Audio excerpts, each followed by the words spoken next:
About to start our 2:15 session. How you guys feeling? Woo. Yeah? With some energy, excitement for this panel. It's going to be a lot of fun.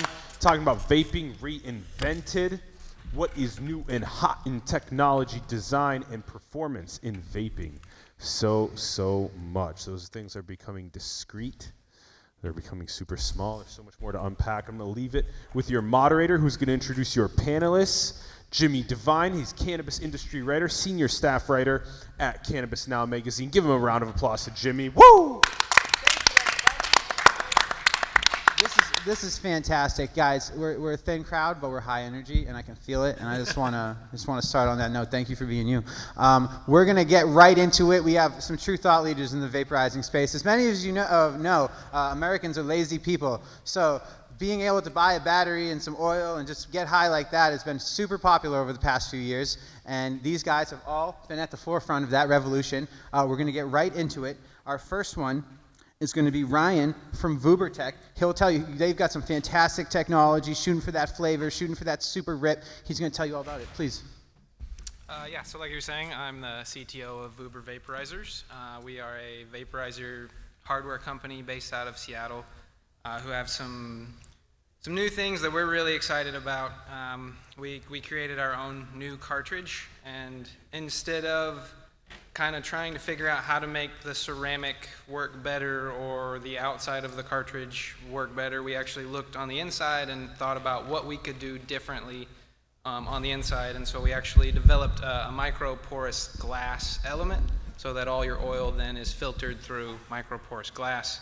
And then once we had done that, we paired it with a battery that is our smart battery. So it essentially reads the resistance of whatever you attach onto it, and then recommends a heat setting for you, and then we taper that heat as you're using the battery. What we found was that most people were using their batteries and firing the button, and the heat's going higher and higher and higher.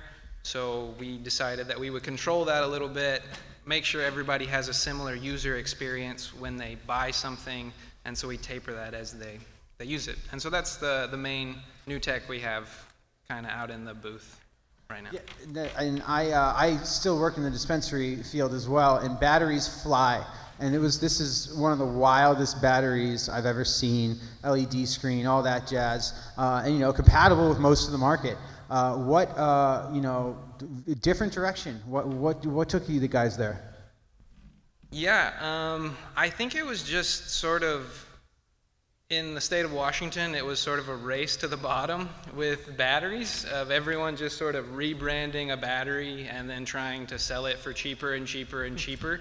And so we just decided to look at this thing and see, like, what are the things we don't like about this, and then fix as much of it as we possibly could in one go. And I think that's what we did, and we're really, really happy with it. So the people love it. What are some of the companies that are using it right now and happy with the results? Yeah, so we just released it in May for the battery, and we sell that direct online, and we sell it to shops in Washington and Oregon. And currently we can't seem to make enough, but we're in about 100 some shops in Washington and another 40 or 50 with it in Oregon right now, and most people are just waiting for the next round to come. Fantastic. Jesse's here from PAX. Come on, top of the vape market for a while. I think I would say Generation 2 was when I became a believer, because it was a saturated market still. When PAX first dropped, it was like 80 fly-by-night vaporizer companies that aren't with us anymore, and fought the crowd off via quality. Tell us the tale. Yeah, so PAX has been around for quite a while, and we really believe in making a quality product. We engineer it all in-house. It's all custom built and engineered. And whether it's the PAX 2 and 3, which is loose leaf, or the Era line, which is the kind of oil pod system, accurate temperature control is something we really believe in. That's where the user's going to get the experience they want out of it. So we put a lot of time and energy into engineering things, and to doing a lot of lab testing as well, and scientific teardowns of things to really understand what's happening at a microfluidic level.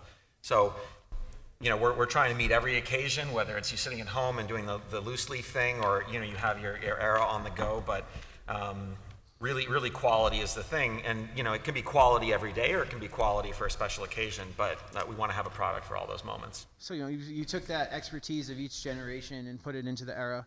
What was that process like? Yeah, so I mean, the Era uses a lot of the same technology to make sure it's targeting that same temperature. And there's obviously some consideration about whether to do the closed system thing or the open system, because we really wanted to have a system where we got to have fine control over the temperature and the quality of the product in this kind of closed loop. We did a closed system. That being said, there's 300 SKUs of these pods out there, so it's not a small system at all. And we're I think 9 different states with it. But it allows someone to take it on the go, and we see people kind of transition from one to the other. We have a mobile app that works with both, so we can kind of tell that some people have both, and they just use one for different moments. Fantastic. All right, we have David here from Jupiter. First time I ever saw a Jupiter product, it brought me pure joy. Just the compactness, how different it was from everything else. David, why don't you dive into that for us? Yeah, well, Jupiter Research was founded in 2015 by Mark Scatterday and Bob Crompton, and Mark was Senior Vice President of Product Development at Enjoy, and he went to Enjoy and he said, we ought to get into the cannabis space, and Enjoy said, no, we don't want to do that, it's too risky. So he left the company and started Jupiter. He brought me on board. I was at Enjoy as well, and we've kind of got all the good people from Enjoy now at Jupiter. But our focus from the get-go was performance. The primary thing we wanted to do was make something that produced a lot of vapor without burning it, and we partnered with the C-Cell factory in China, who we had a very strong relationship from Enjoy. And we kind of helped them solve their problems, because when the first samples that they sent us, they didn't work. You got one good hit out of it, and then you had to wait a half an hour for it to recharge. So because they had the resources and the expertise in the ceramic area, and we had access to the materials and the testing protocols, we partnered up and we solved the problems. We came out with our first product was the Liquid 9, which is most people probably know as the Indigo Pro.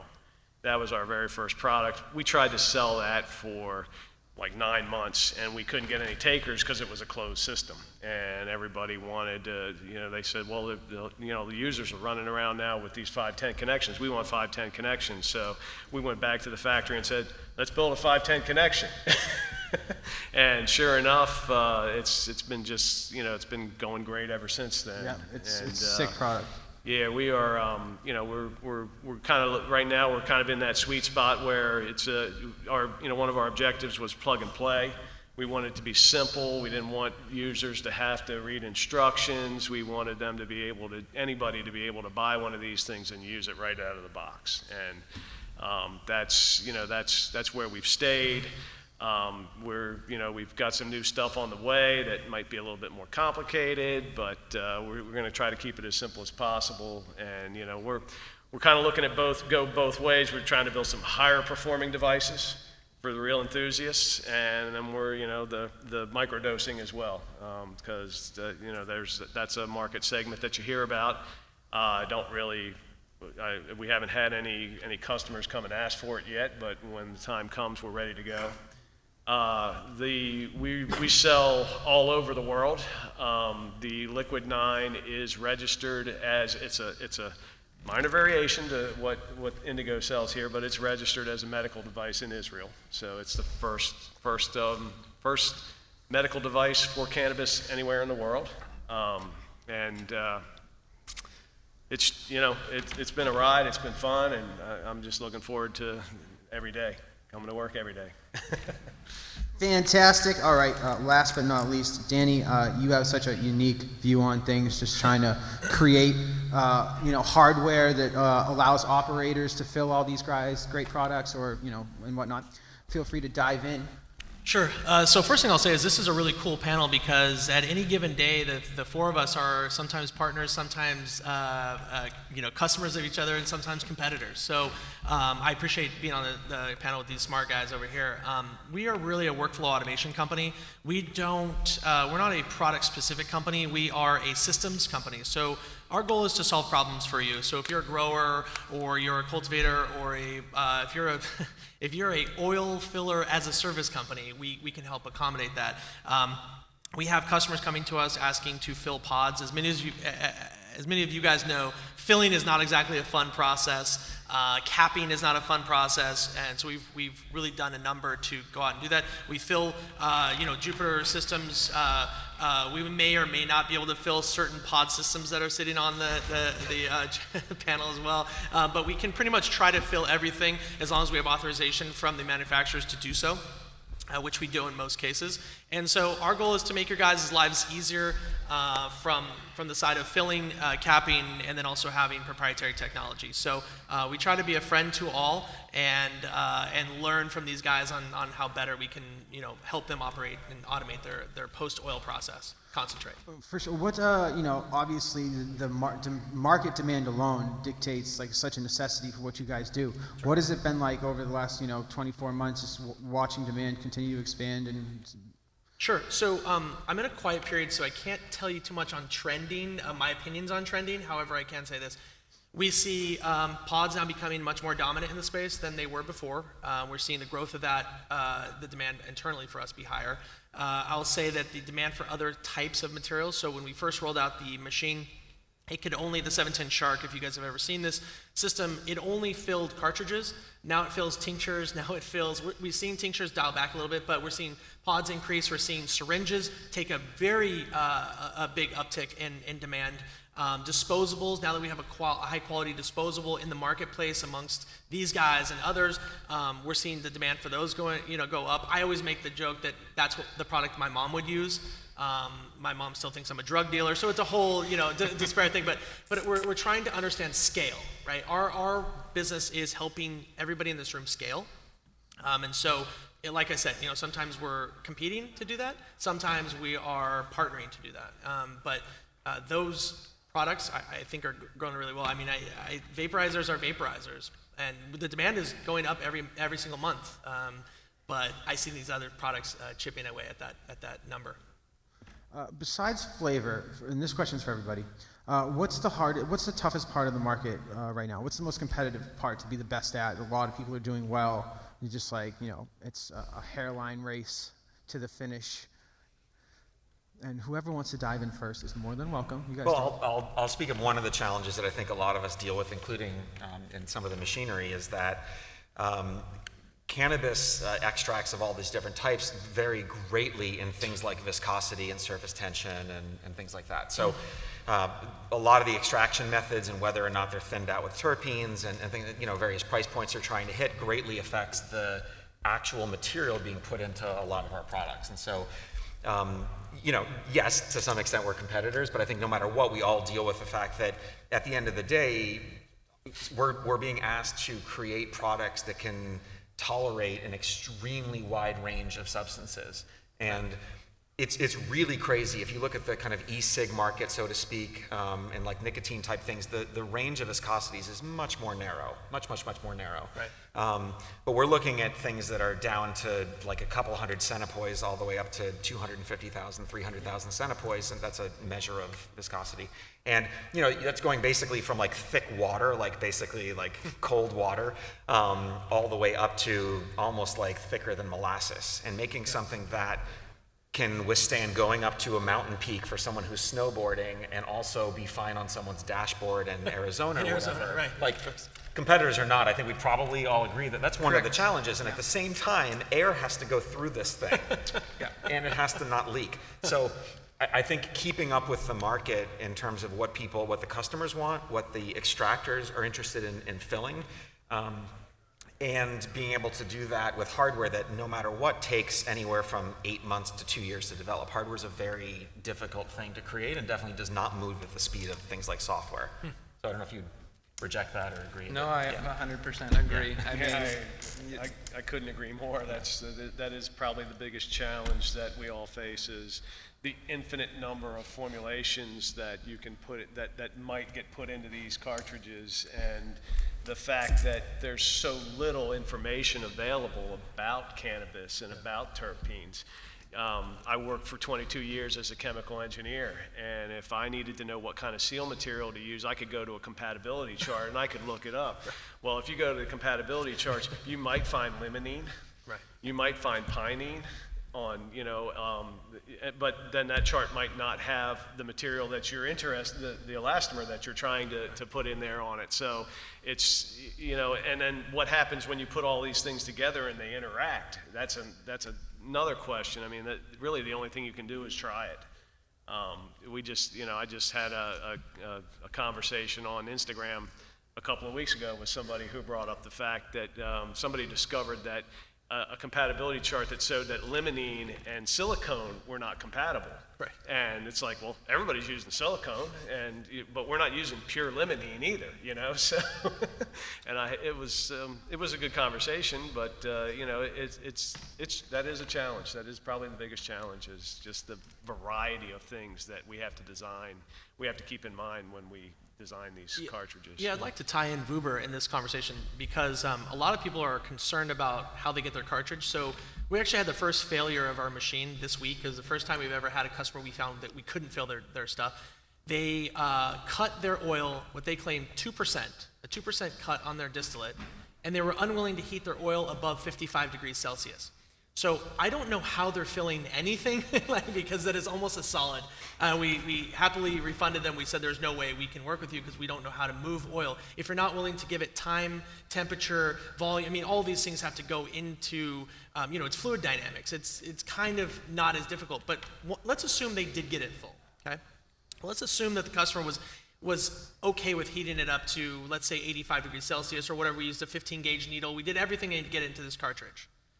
The next question they would have is, now that I get it into this cartridge, whoever on this panel or any other Chinese knockoff of these great devices or something, the next question is, what temperature am I supposed to hit this with? And the answer is, it depends. And you don't have intelligent heating technology. That's why I love these guys, because they have this ability to check the resistance of a cartridge, because that's the other piece is, even if we knew the temperature, we couldn't tell you the resistance. And so there's so much education to the marketplace. And so we're trying to find the stupidest devices to make it easy for the people, because it's such a complicated technology. Anywhere else in the world, we would have millions and millions and millions of dollars to deal with this problem.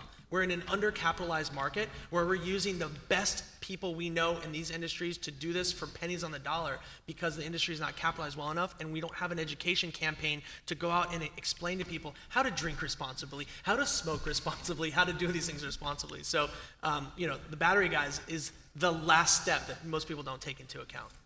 yeah, and I mean, to piggyback off that, I'll have conversations with people where they'll tell me, well, I bought 60,000 cartridges of one batch. All the resistance is going to be the same. And I have to explain to them that, that's not how that works. Yeah, where did that batch these come from? variances that come, and they're like, well, if I just hit this always at 3.7 volts, I'm always going to get the same output at the end. And I'm like, well, that's not really how the math works. So that's I think if you show them that the circumference of all their cartridges is different, that will really, really mess with them. Right, yeah, once they see the material differences, yeah. Yeah. And I think I speak on behalf of everybody here, hopefully, when I say that, I have friends who think, oh, you're just in cannabis, how hard could it be? It's a battery, whatever. Yeah. It's so shockingly complicated to do this right that, I think it surprises most people, the material sciences, the electrical engineering that goes on, even the firmware, it's just really a complicated thing.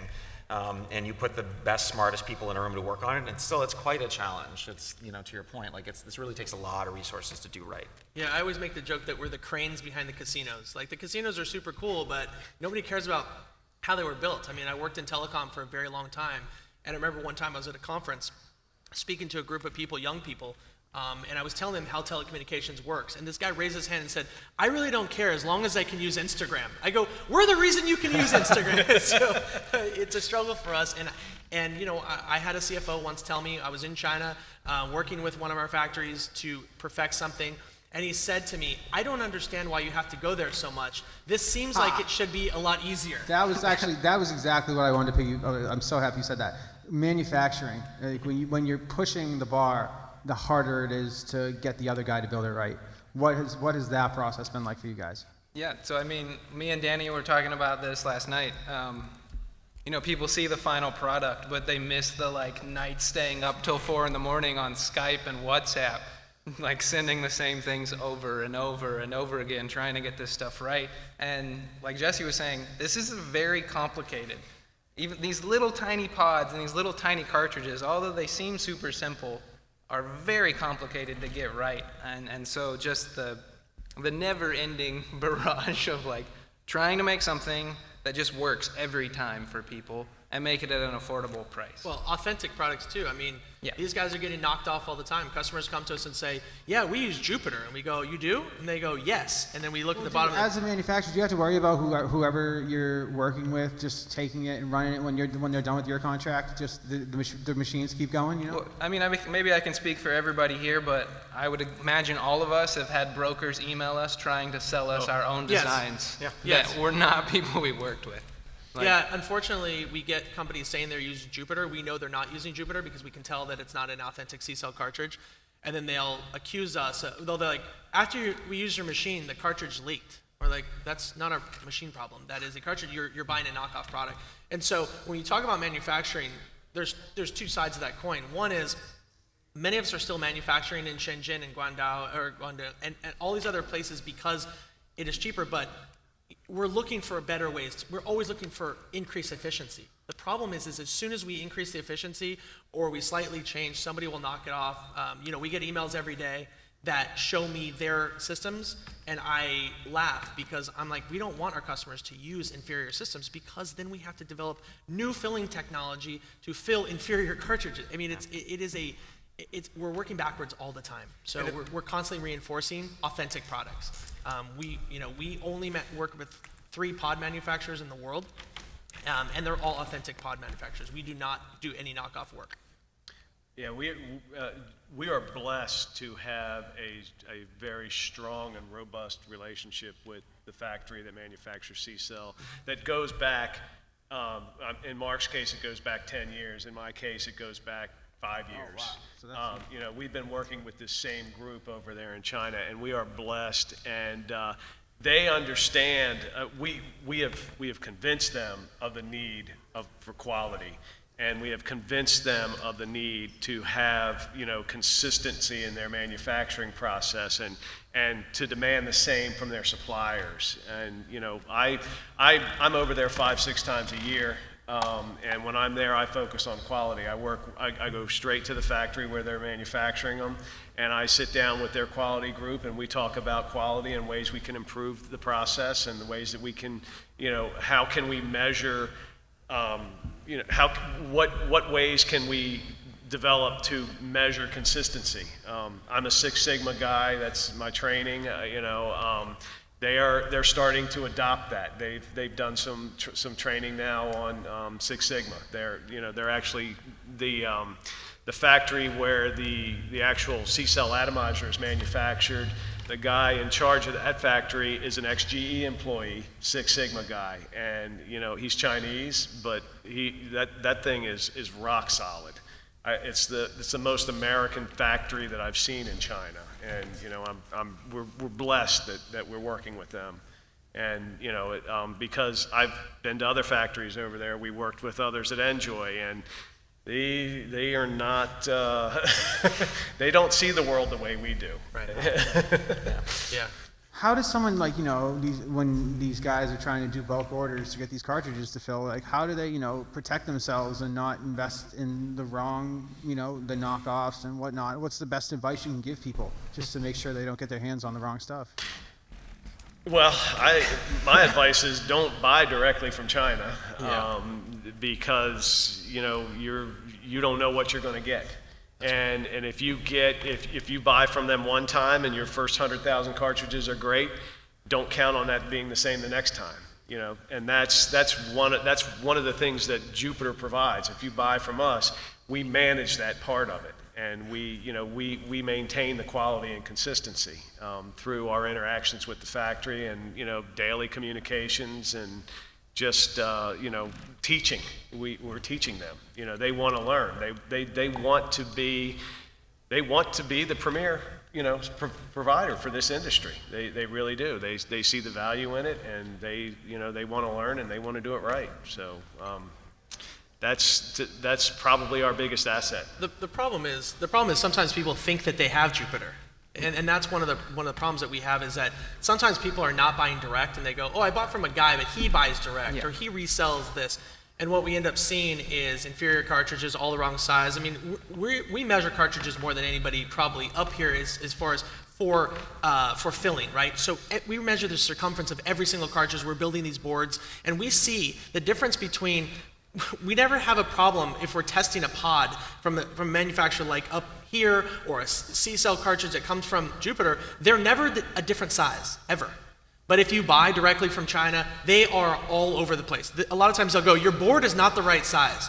My board is using a CNC machine, the same size every single, we're not changing the stamp down piece every single time, the routing bit, right? And so the reason why is because there's no attention to quality. And so even when they see a fake branding piece on there, I mean, if anybody in this room has never received an email from Alibaba that says, PAX cartridges, C-cell cartridges, VuberTech, or one of our machines that's $7,000. I promise you, if you can buy our machine for $7,000, we will not service it, because it's not our machine.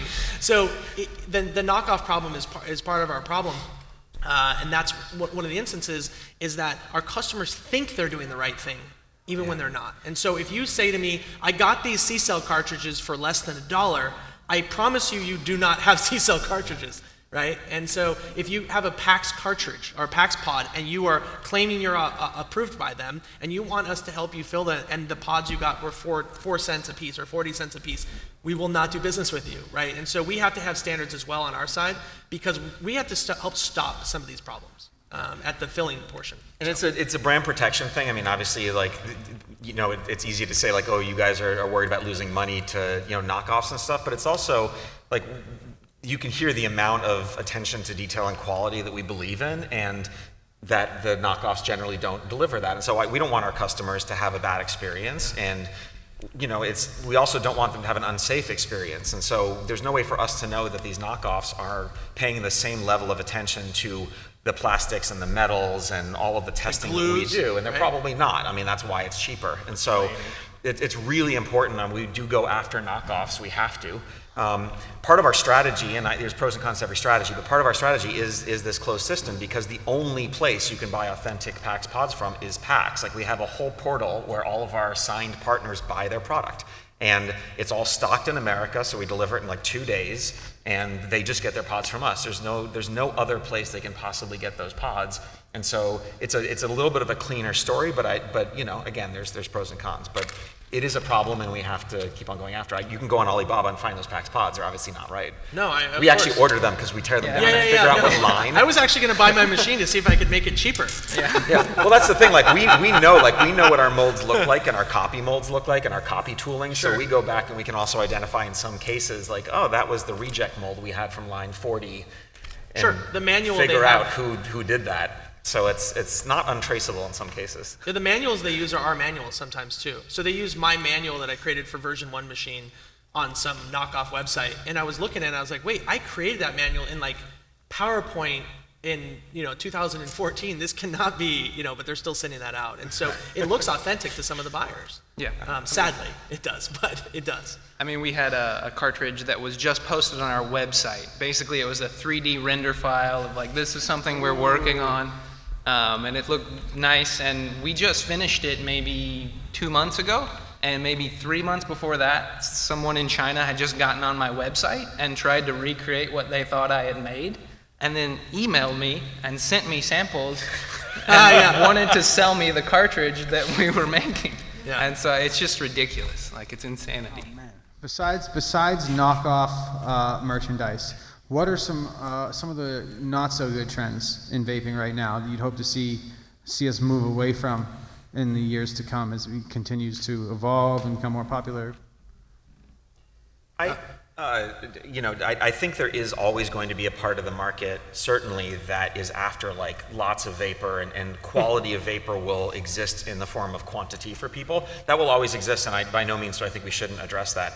But I do think in some circles there's this thing like better means just the biggest possible rip you can get. And again, there is a population who wants that. But I think as normalization spreads, as legalization spreads, I think.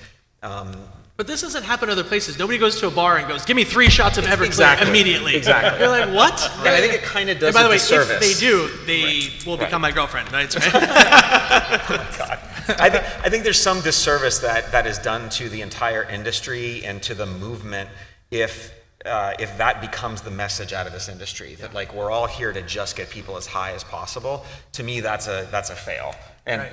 again, you can dial in this, you can dial in, I think, all of our products to get kind of more vapor, and there's various people on here working on that kind of thing. But again, it's for a specific kind of person. I think the message should be broader than that. Sure. I worry sometimes that as we go into like, shatter and dab rigs and just clouds of vapor in every ad, that's a little bit, it might do the industry a disservice if that's the only message. Well, yeah, there Needs to be definitely balanced. has to be a balance point between like people that like show up on Weather Radar and like but you don't want it to be as bad as like the 10 milligram edible. You know what I mean? We've seen how scared we can let people get and how it can really screw things up. Sure. So that's a fascinating point for sure. I mean, I've seen that, even what you're talking about, getting better. Since I remember back in the medical days of Washington when we had these plastic carts that had fiberglass in them, and people were like firing them as hot as they could, and that's just what they thought stuff was supposed to taste like. Yeah, contaminants is where I was going. So This is you just got a big cloud and it tasted terrible, and like, well, this is what vaping tastes like. The more glue and plastic wick you can get in that cartridge, the better off we all are. Right, and so it's getting better as we're dialing these things in and preserving these terpenes that are in these flavors. And so I'm actually been really pleased with how vape technology is continuing to grow and continuing to get better from what I saw back in the old cotton wick days.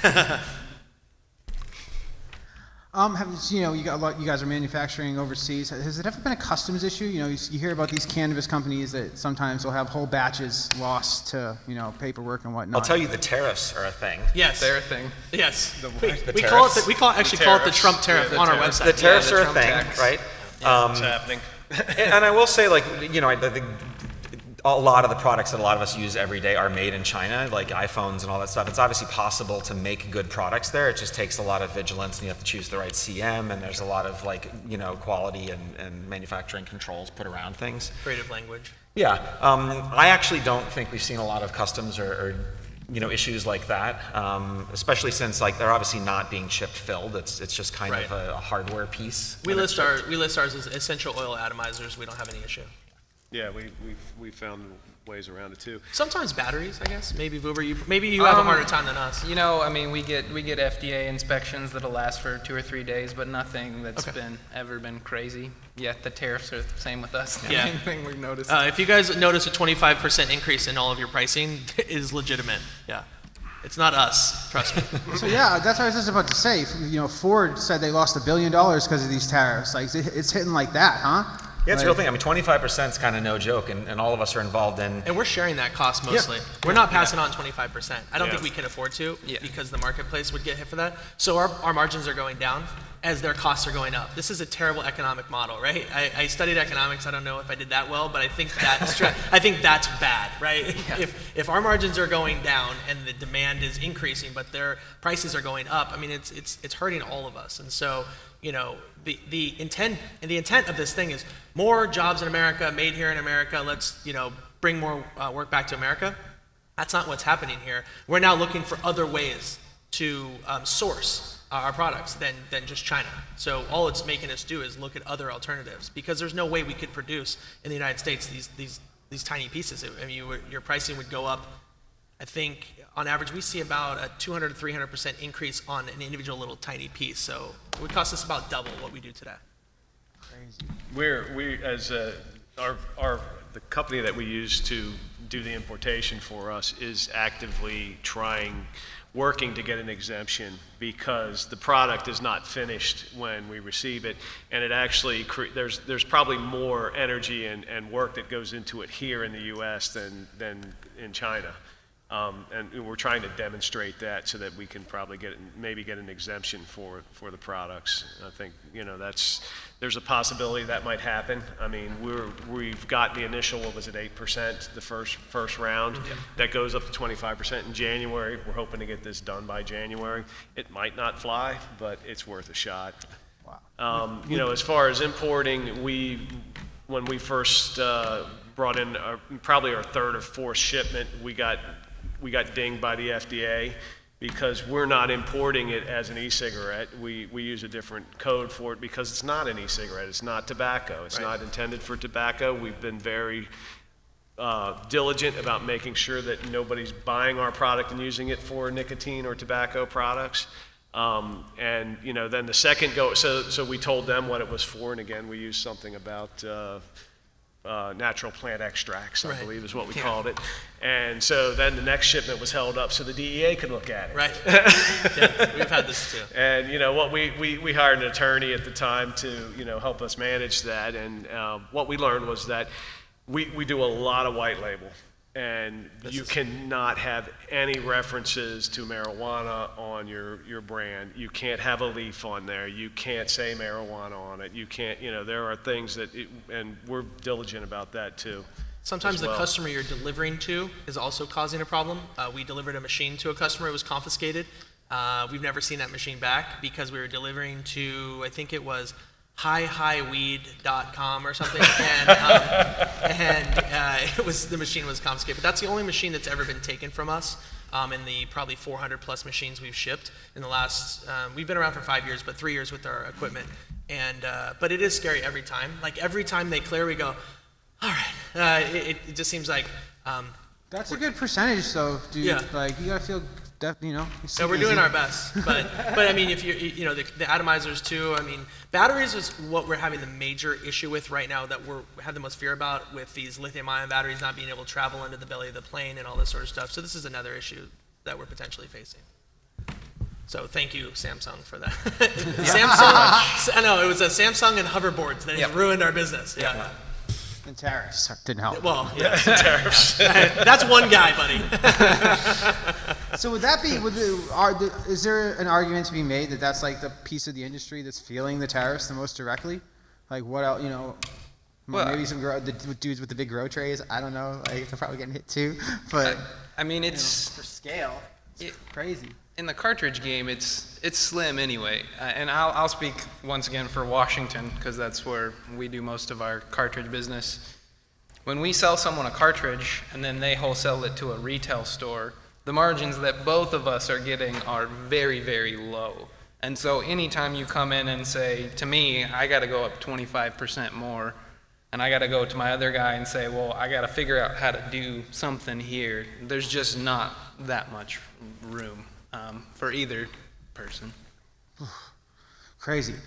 So we talked about supply chain protections.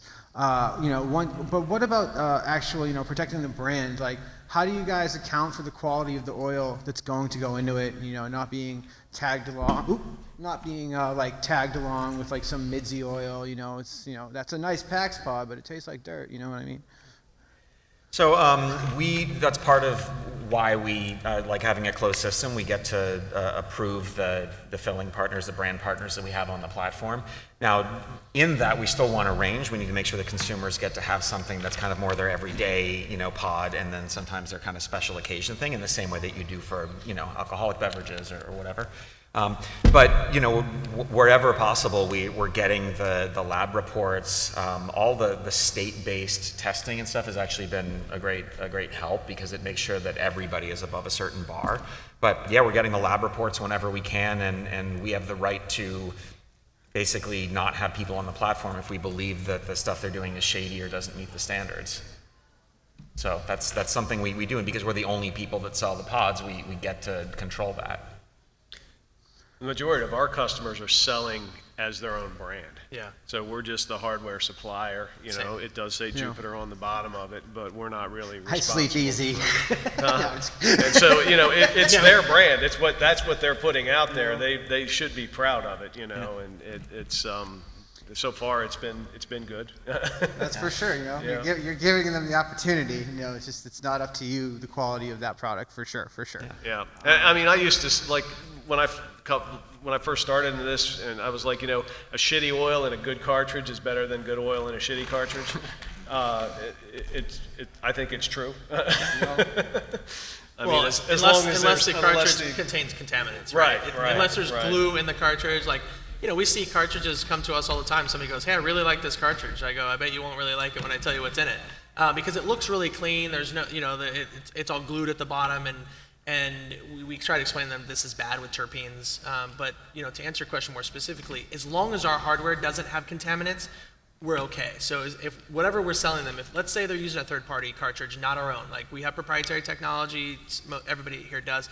If they're using a Jupiter cartridge, we're not going to assume that there's anything wrong with that cartridge. It's a good cartridge. So we're not going to assume anything's wrong with that. We have to make sure that we have, no solvent issues in our machines and that everything's being cleaned out and all that. But once that's gone, it's up to them. And the joke I always say is, I don't know who the next Beats by Dre is going to be of cannabis, but as long as we're making the headphones, I don't care. And so I'm not in the brand game. That's a very hard game to play. As long as we give a quality product, a quality piece of hardware, it's up to them to find every creative way to get that into the marketplace. And so we don't have that fear, which is kind of nice. All right. David, I'll let you answer this one first, since you'll have to tread the lightest on it. We still see a lot of competition in the actual,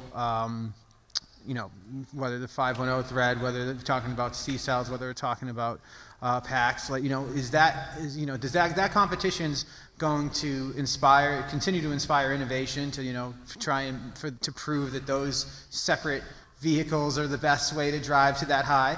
And what's next in that innovation for you guys? Where do you see it going? How much room is left for innovation? How close you think you got it to what you're trying to do? Well, we are looking at different materials for atomizers.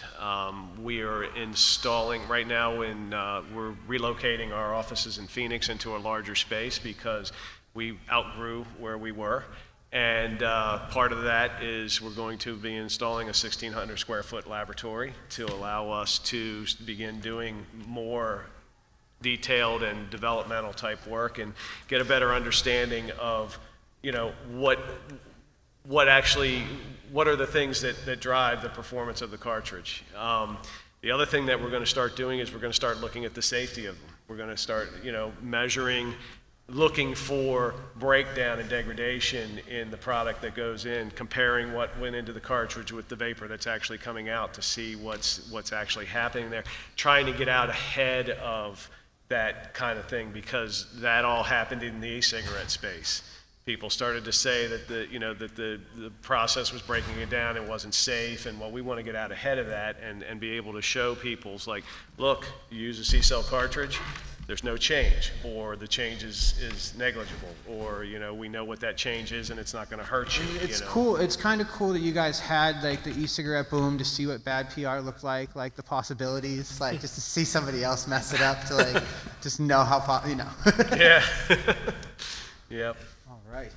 And Yeah, so everything there is spot on. I mean, the lab work we do is pretty critical.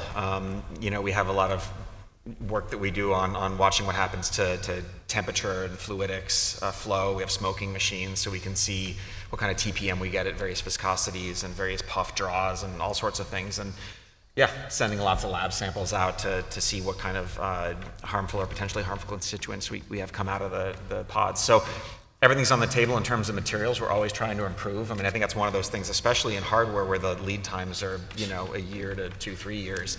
You have to just keep on working at it, because if you're waiting until someone asks you for it, it's probably too late. So are you guys working on the floor right now in the shadow of the era hype? We are working on new products always. We have a pretty large hardware, software, firmware team, and so working on new stuff, and stay tuned. Fantastic, respectable. Yeah, I mean, I think all of us are in the same boat of you innovate or you go away. So that is the main thing that we're doing, is constantly trying to make new things, constantly kind of trying to come up with new ideas.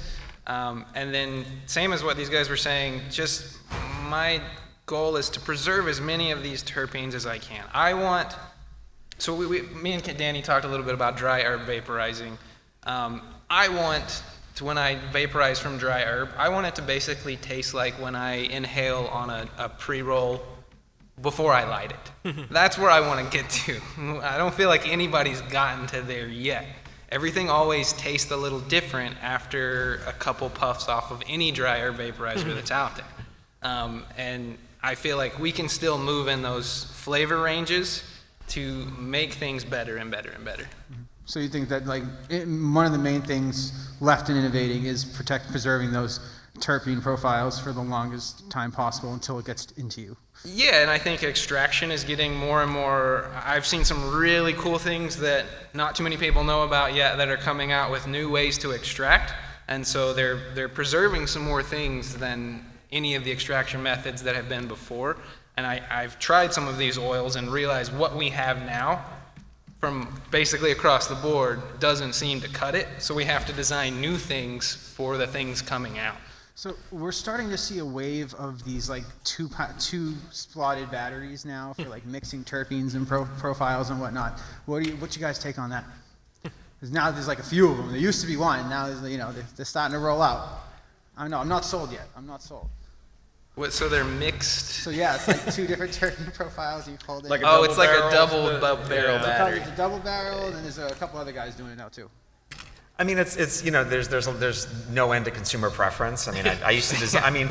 I used to design food for some very large food companies, and so yeah, there's almost no end to what people want and the variety. And if you dig deep enough, you find people that in any space, whether it's beer or whatever, there's kind of nuances. I don't know if that's where the market as a whole is heading, and I don't know that.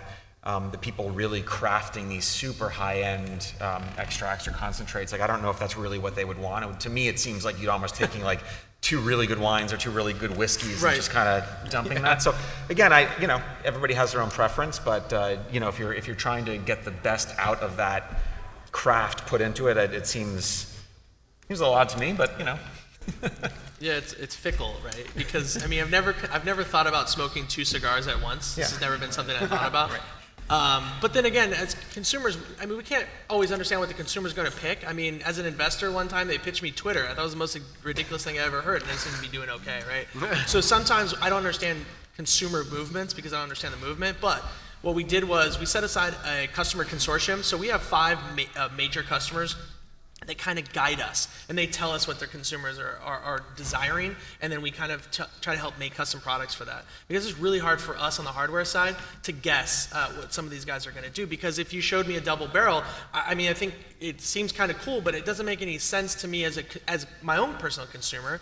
But then again, I'm a crazy founder of a company. What the hell do I know? We have a different kind of brain, and so. We trust our customers to guide us down those paths, and then we're typically behind because we're building products to respond to consumer demand.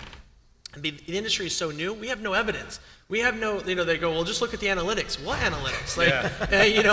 We have my friends at BAS, BDS Analytics, and they're great guys, but they don't have data for this type of stuff, and so it's hard for a lot of us to guess. How much room left is there to improve the user interface side without being too busy? It's some because I see people trying to put every bell and whistle in the book on it and all that. It's just I don't know, man. I think people just want something that's going to hit just right every time. So I think that's true. I think people want a very simple experience. I think that means you probably need a very complicated product to do it. That's a very profound statement. You know what I mean? For me, the simplest end user experiences really took a lot of thought in understanding the occasions and the moments and the journeys and all of these things and the user archetypes and all of that. So, to do a plug, but whatever, we updated our firmware in the era, a couple months ago, and we added session control so a user can select the kind of dose they want, and then this thing just works and it gives you that that amount of vapor and stops, and it operates like that. And then after you do that, it works very simply. But we kind of can't predict that the user wants that yet. So we're still trying to figure out how do we make it as simple for the user, even if it makes it more complicated for us. Well, in all fairness, you you know? used to just have a device that had a game on it. So Yeah. that's right. We gotta take that back. Yep. But yes, we learned too. Yeah. We don't know. We're trying to create something cool, and we try to add a bell and whistle. Like we try to add a USB 3 connector. And this lady, and the lady that bought it from us goes, "What am I supposed to do with this?" Yeah. I said, "Well, you asked for the latest technology. This is it." And she goes, "But nobody has these connections." And I said, "Well, yet." And Hyper cutting edge. right. And so we had to basically buy them back, you know. And so yeah, sometimes we try to introduce simplicity through the next thing that's universal, but now it's causing us problems, and we had to take it back. So we're guessing sometimes on being simple, but making it harder. But the masses love vaporizers, though, and that's a fact. Even with whatever hiccups the market hit, what do you guys see the market? It's just going to continue to expand. What are you the most excited about in the space in the next few years? Besides New York and Florida and all those other great places loaded with people that want to smoke. I'm excited about new people getting into cannabis, to be honest. I mean, I'm just as excited about continuing to deliver really great experiences to the diehards and to the people that have been consuming all their lives. But there's a lot of new people coming into the space that either use it for some medical reason or it's replacing a glass of wine in the evening or something like that. And to me, being able to make devices that serve all of those users and that they can incorporate into their lives without having to feel like they're a stoner or whatever the stereotype would have been, like that gets me really excited, which is funny because it's the less intense version of things, but seeing these products normalized and incorporated into people's lives is pretty exciting to me. I'm excited to see where it goes in the medical space. We have the device registered in Israel, and we want to do something in Canada as well. The beauty of Canada will be that Health Canada will pay for the device if doctor prescribes it, so we definitely want to play in that space. And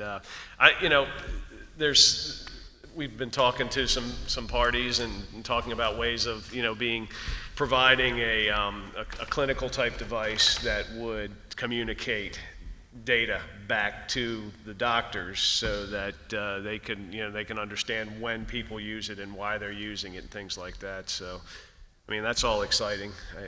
To me, that's what we ought to be looking at. We have a little bit of time left, and I wanted to make sure we got some Q&A in. Bam, coming out to you guys. And I'll work my way around the room like that, all right? How you doing? Hey, I wanted to expand on, Dave, what you were mentioning about starting to do testing on the vapor that's coming out of some of these cartridges. Is any of the rest of the panel doing any sort of like third-party testing on what's coming out, and are those results published somewhere? We definitely do a lot of testing on our own devices and some others. We'll be publishing some stuff in the future. It gets a little tricky because there's a whole legality to how many of them did you test and under what circumstances. And I for the last 4 years I led product at a healthcare company, and if you actually want to be publishing stuff, there's an extremely high standard, at least that we would hold ourselves to, and I think everybody else on this panel probably would too. And so we'll be publishing some stuff, but I think we want to be really careful about what we publish to either not give the wrong impression or lead people in the wrong direction. Yeah, I agree with that. Yeah. And again, one of the big variables is the fact that, well, in your case, you do have some control over what's going into yours. In our case, we don't really have any control over one of the infinite number of formulations that could go in there. Our thinking was just to be, like I said, to be ahead of the game and to use it as a tool to improve the product. If we did see degradation in some way, we could begin to understand where that's happening and why, and what we could do to make it go away. And the marketing tool as well to sell to our to processors is show them that our product doesn't degrade their oil, and it's help to reassure their consumers. Yes, and we do third-party analytical testing. Kind of the same. We're in the same boat as Dave over there. We sell to people, but we don't always control what they're putting inside of it. So we're just making sure what we're selling to them the same, degrade. We're watching the oxidation of metal, so making sure that whenever they're filling something, they're using it properly for the right thing, because once you start dry hitting metals and coils and things, start changing. Hi, with agricultural legislation coming down the pipeline and the possibility of CBD being very, very prevalent, do you guys think that that could bring down the prices just overall in the industry, and specifically with vaping, in terms of diluting some of these concentrates with CBD? I personally believe everybody should have a little CBD every day. Yeah. And I'm just wondering if you guys think that CBD and the fact that it would be more available, create more jobs, create more income for the industry, could that actually be the thing that finally brings the price down for cartridges and all of that kind of stuff? Well, I mean, we're going to have it in a Coca-Cola soon, Yeah. right? Yeah, right. From somebody who sees all the different cartridges, I'll tell you that I can't anticipate hardware getting that much cheaper, to be honest with you. We're at razor thin margins. I mean, economies of scale laws of accelerated returns only occur on the software side or the processor side. Once you have hard fixed costs like glass or Pyrex and plastics and in some cases and metals. I mean, these are all raw materials that we already kind of know the cost of. I don't anticipate it going down too much. I would anticipate the stigma going away, and once the stigma goes away, I think more automation enters. And if we can have more automation, companies like us, I anticipate Siemens will come into the space at some point. And granted, their machine will be 40 times what mine costs, but its goal will be to reduce the overall economy of scale for running mass quantities, right? So their machine may be more expensive, but over the long run, they may be able to process more than us because they can lower the cost of the processing. So the answer is probably yes, but not as much on the hardware side. I actually think hardware costs will increase slightly. I mean, you see what's happening with Apple iPhones. Apple has now legitimized a $1,300 phone. And people are buying it, no problem. We just find a different way to structure the financing for it.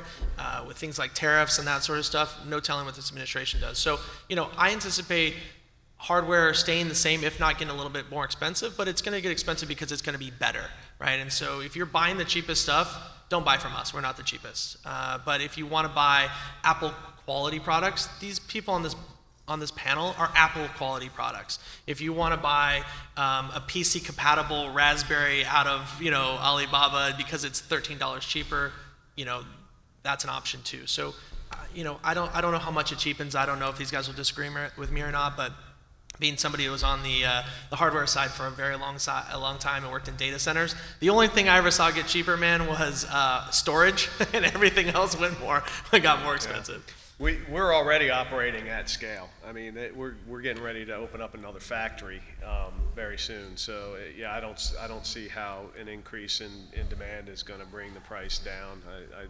We're already there. Yeah, I do love CBD though. Huh? I do love the CBD push. I mean, yeah. Sarah tries to get me to take CBD every day to chill me out a little bit, but no, I don't know if it's going to affect us. I hope. I mean, I think it will create jobs. I really believe in it as a as a product, as a substance. But it's really about the supply and demand. I mean, the price could actually go up if the demand goes up and we don't have more farms in the meantime to make it. And there's a drought in Nebraska or somewhere. There's actually a supply problem in parts of the country. So it's really more about that. And frankly, already CBD is it's not really that inexpensive. I mean, that's why some of the, I think, lesser extractors end up diluting their stuff with PEG or PGVG, things like that, because those are the cheap things. But by the way, if it increases American jobs, it'll make it get more expensive. Yeah. Sad but true. Round of applause for our esteemed panel, guys. Oh, fantastic content. The vape wars are so exciting. All Thank right. you. Yeah, thank you. That's great, guys. Oh, you guys are amazing.